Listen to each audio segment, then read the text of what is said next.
you that have followed my channel for any period of time understand or know or recognize that I am primarily a natural bow bowyer.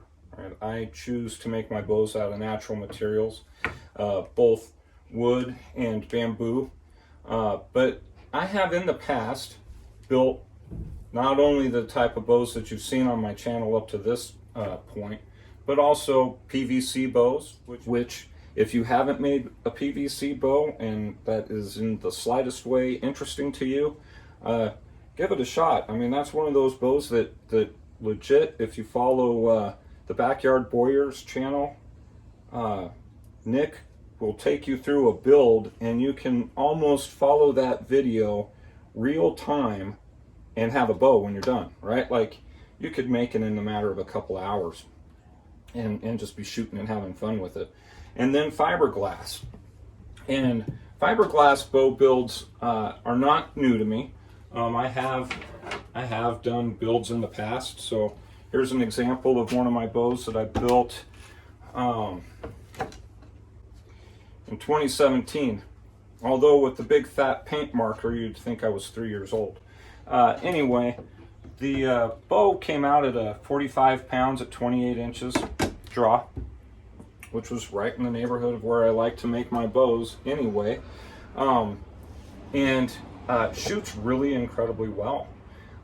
So why am I going to go through this build on my channel now? It's kind of the question mark that I hope everybody's asking, because it's not typical for me. But why now? These bows are put together with a recipe. And when you go through the process of like the mechanics and like basically the recipe for making a fiberglass bow, because guys, the obvious jumps out at you, right? When you put all the materials together, when you've got fiberglass on your back and on your belly, well, you can't taper your belly.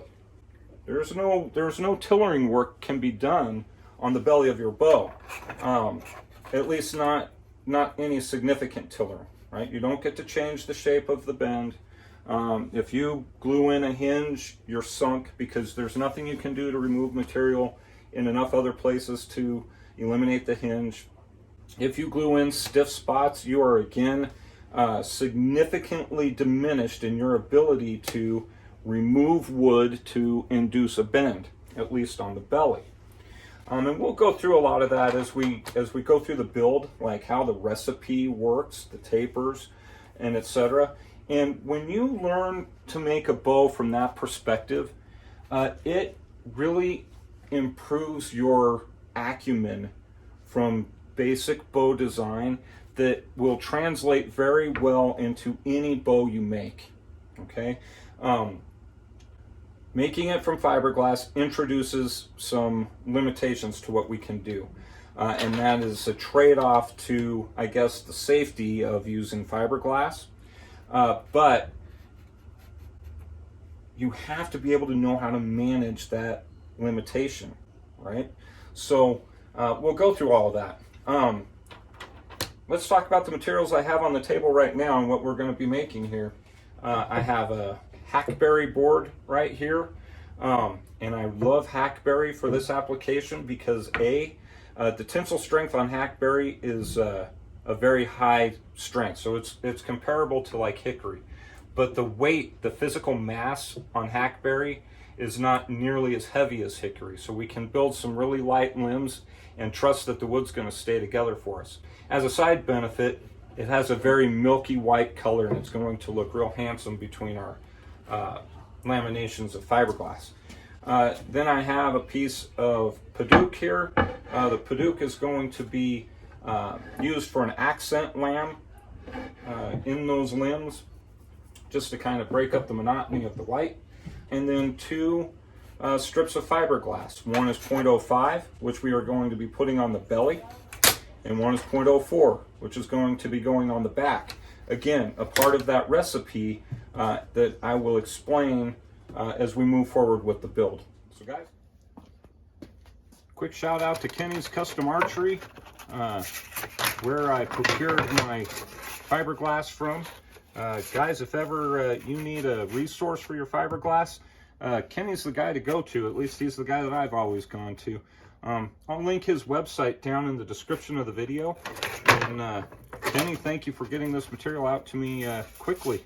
I really appreciate it. And if you guys have any kinds of questions or anything to do with building a fiberglass bow, Kenny is a great resource and very happy to help. So again, I'll link his website down in the description, guys. If this is a build you want to do, he comes highly recommended for sourcing your fiberglass.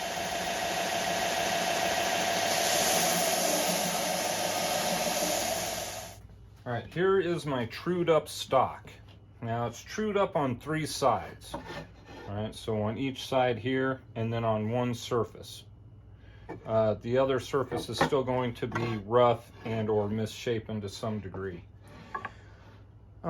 Which gives me one good surface to put on my tapering jig. This is my table saw tapering jig right here, guys. I want to make my stack about 1/2 inch thick at the fade. And all of the traditional fiberglass bowyers out there are going to be freaking out that I say about 1/2 inch, because everything I do here is going to be about a certain thickness, etc. Since our fiberglass is 0.05 and 0.04 respectively, that is a 0.09, which for all intents and purposes is 0.1 in terms of decimal inches. 0.1 from 1/2 inch leaves 0.4, right? So 0.5 inches is 1/2 inch. If 0.1 of it is gobbled up by the fiberglass, that leaves us 0.4 inches.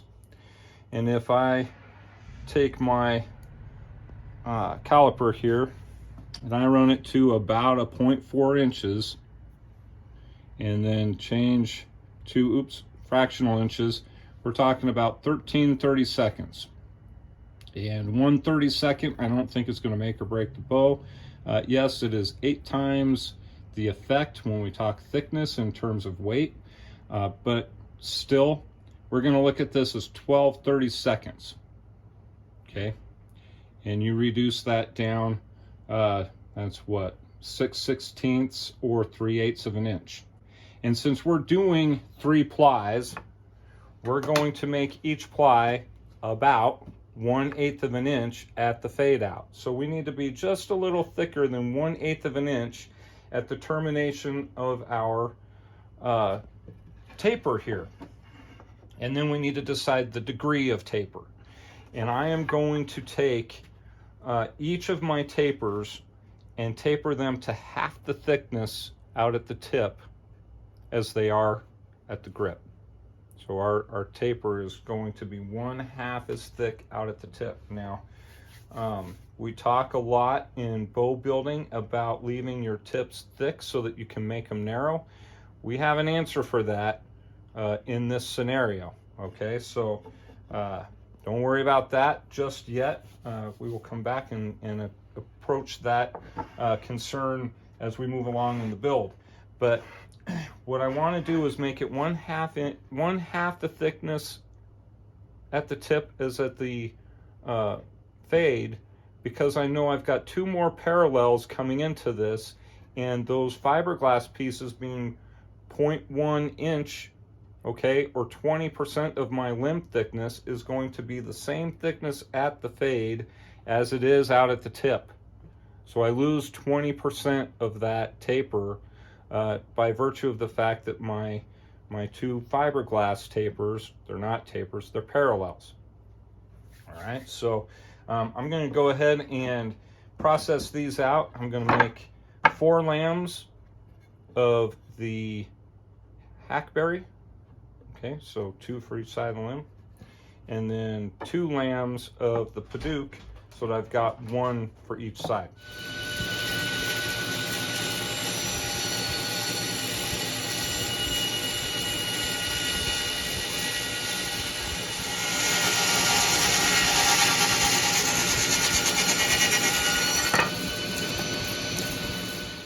here are the matched lambs. I got 2 sets of hackberry, 1 set of Pt1 here. And just to be clear, when we run them through the table saw, this is to get them into a rough shape, right? Or rough taper, because we're going to put them through the drum sander to get to our finished thicknesses. So we're looking to get this to about 3/8 of an inch. Right now, well, remember our total stack is supposed to be a 0.5, and that's including the 0.1 that is the fiberglass. And we're at a 0.5 with just the laminations here, which mean all of them needs to be trimmed down. Now, interestingly enough, at the tip here, we're at a 0.2. So when I talked about wanting to be about half, I'm running a little faster taper than just half. So this is why we're going to take it through the drum sander, is so that we can get a little more refined taper on these lambs, and then have them more evenly shaped out and ready to make our bow.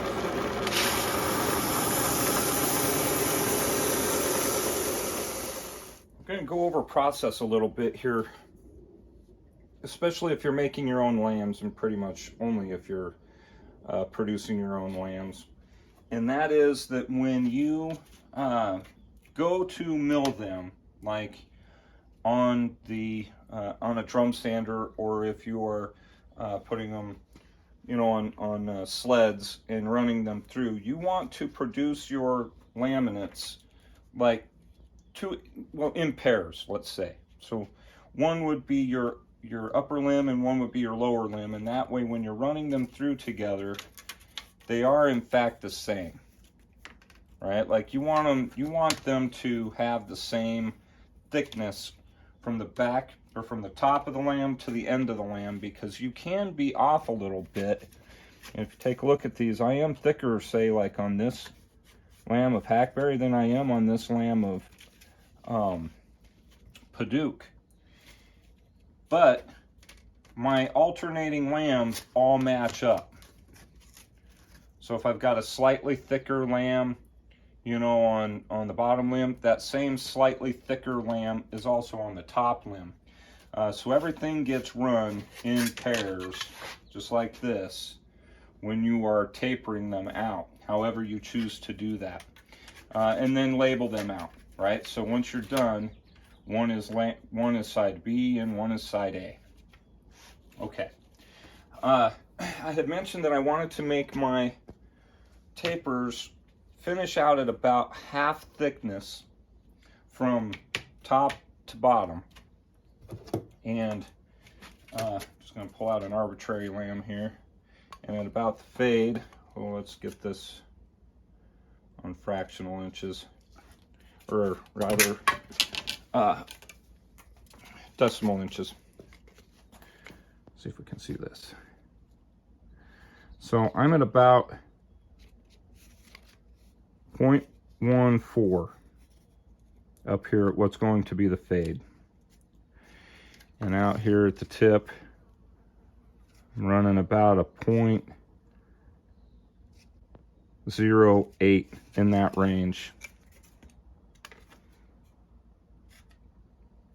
So from a 0.14 to a 0.08 is a little bit more, like it's not quite half as thin out at the tip as it is up at the fade. And when I got started with this, I was saying that I'm going to drive a few people nuts by virtue of saying that I want to be about this much and in the neighborhood of that much. And there's a safety element to that, or there's another element involved in that helps us navigate the abouts and the almosts and the nearly this size and such. And that all comes down in dealing with the width of the limb when we're done. All right, so here's my stack. Okay, and you'll remember that the laminations of fiberglass are 0.14 and 0.15 respectively, one for the belly, one for the back. So they're, or yeah, 0.05, 0.04. So they're 0.09 together, which is about 0.1, right? So when I wanted my stack to be in the neighborhood of a half inch thick. And these lambs together, total stack of just my lambs is about a 0.38.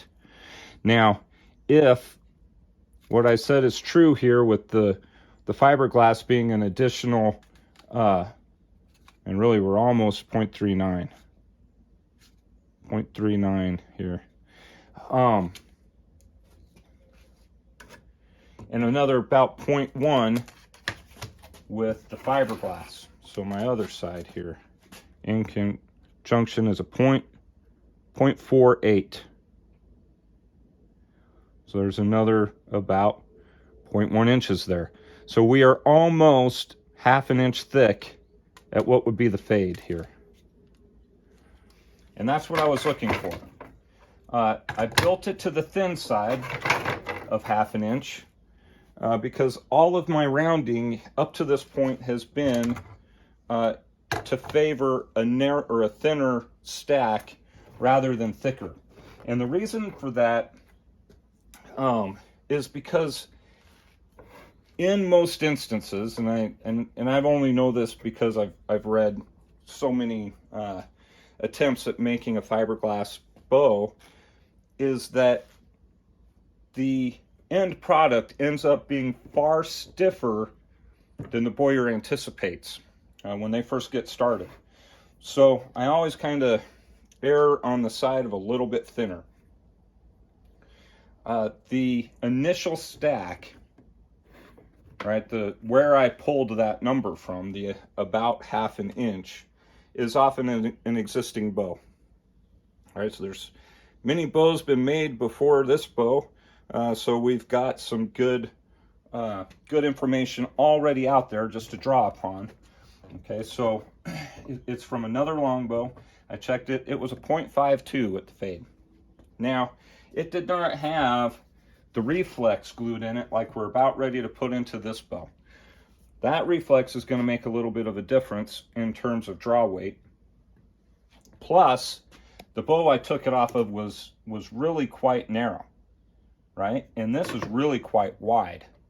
I can be a little bit thinner knowing that my bow is going to be stiffer or heavier draw weight simply because it's wider. So width is going to be our new mitigating factor.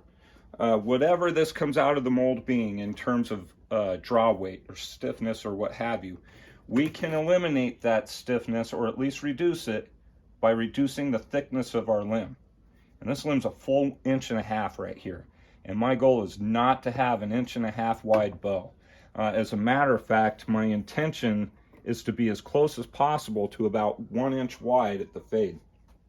So this is intended to be really a quite narrow bow. We shall see, but that's a safety margin for us, right? So what we're doing is giving ourselves insurance in the form of width. So that's why we're doing that. And then just to round out the measurements, so the thickness up here at what will be the fade is about a 0.48. Let's get up here a little further, about 0.49. So dang near half an inch. And then as we come out to the tip, hopefully this is on. I don't know if you can see that. It's about a 0.29. So we go from 0.49 to a 0.29, or 0.2 inches thinner. So we go from like a 0.5 to about a 0.3. Rounding numbers, right? From 0.5 to 0.3. So we lost about 40% of limb thickness from fade to tip. So we're not half as much thinner. Now, the fear, of course, and guys, we always talk about having enough material at our tips to be deep enough, right? Thick enough out at the tip to ensure we're not bending too much out here. And we're going to talk about a tip wedge and what that can do at your tips here. Putting in a tip wedge of a different color really isn't going to enhance the appearance of the tip of this limb. Like, to transition from light to dark with some different colors just going to be, I don't know, tough to even see it, right? Or tough to discern the difference anyhow. And so for that reason, I am using just some more hackberry. And what I have done is I've got this, it is about a 0.67 inches, and I've marked them off for 10-inch length to the tips here. And I am just going to put an even taper from this pencil line on out to this tip, and this pencil line out to this tip. I'm leaving it long because it makes it easier to manage. I got just enough double stick tape on a jig here, another tapering jig, but the fact that it tapers has nothing to do with anything. It's enough to tape the thick piece on, and then I'm going to just run a taper by hand on my on the sander, all right? And then it'll come back off and I can do the other side. And that way I don't get so delicate that it wants to break when I remove it from the tape.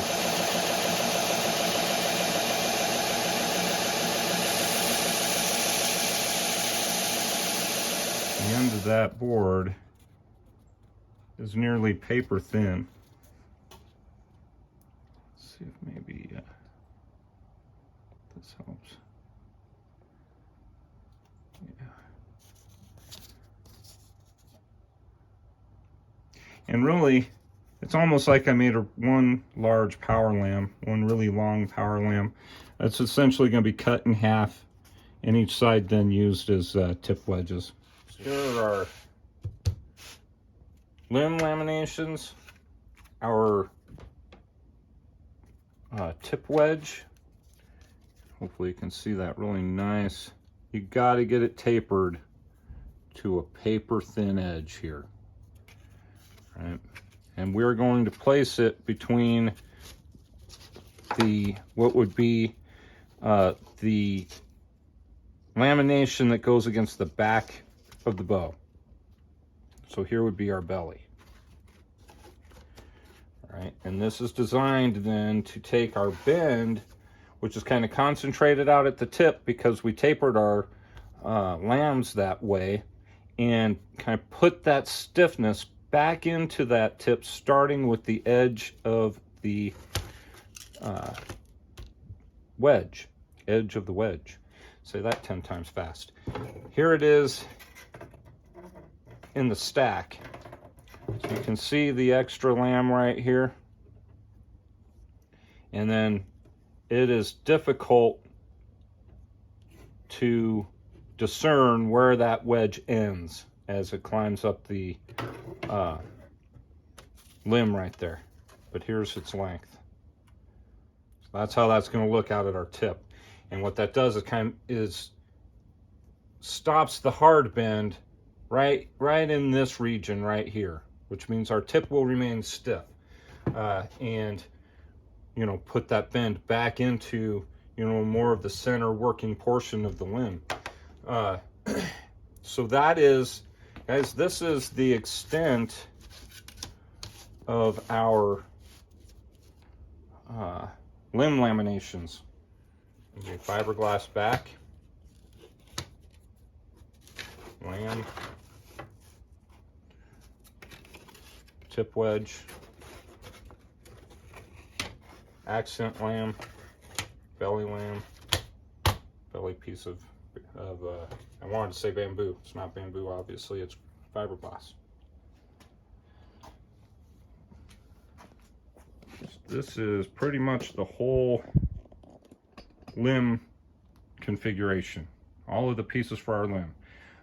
From this point forward, guys, we are just going to come up with our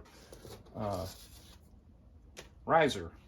I have a template for the riser, and we'll go through the process of putting together that riser and doing the glue work on this with our episode next week. I've put an awful lot of information into this particular video. Guys, I really appreciate you hanging in with me, because there is some really dry information in this video, and if you have hung out with me to this point, kudos to you. Either that or there's something wrong with you, but I appreciate your time and attention, and I will see you next week.